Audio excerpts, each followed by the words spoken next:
Yo guys, it's Kyle coming at you from Bane's Film Reviews. I just saw The Perfect Gamble, directed by Danny A. Abacasser, starring David Arquette and Daniela Pick. It follows two friends that have recently gotten out of incarceration. They've done their time, and now they are opening an underground casino in New Orleans. They obviously, because this is not an ideal profession, they find themselves jammed up, for lack of a better term, and things go a bit awry. This is a film that I didn't know anything about. I didn't have any reason to watch this other than someone sent me this film, and I saw David Arquette's name, and I went, oh, I guess I'll give it a shot then. So, David Arquette is not an actor that is typically known for his dramatic acting. He's typically cast in more comedic roles, and he does a pretty good job. He's made a pretty good living for himself as a result of that, and it's a testament to what he's capable of doing. With that, The Perfect Gamble is a drama. It is meant to be emotionally riveting. It is meant to be thrilling and incredibly dramatic. While Arquette is capable of doing that, and he does that, the script often dictates that he falls back into his sort of silly self that doesn't fit tonally with the rest of this film. It takes away from a lot of the more serious moments, some of the more intense moments.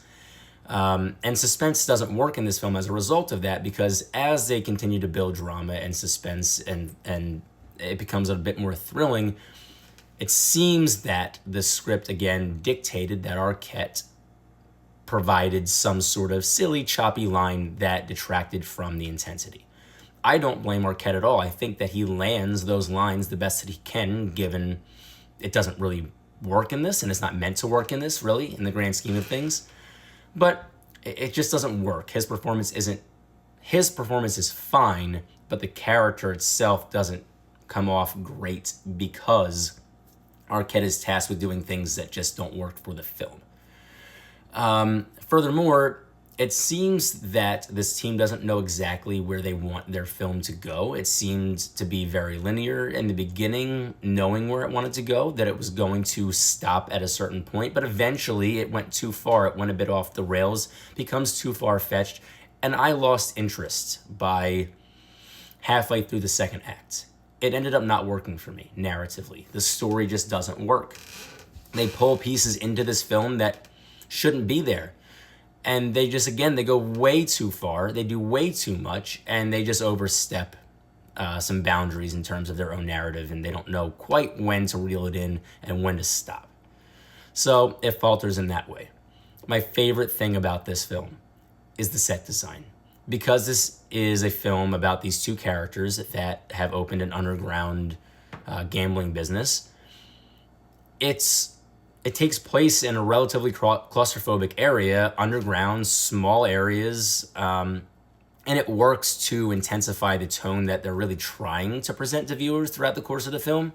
It doesn't always come through because of other reasons, but the set design is never one of them.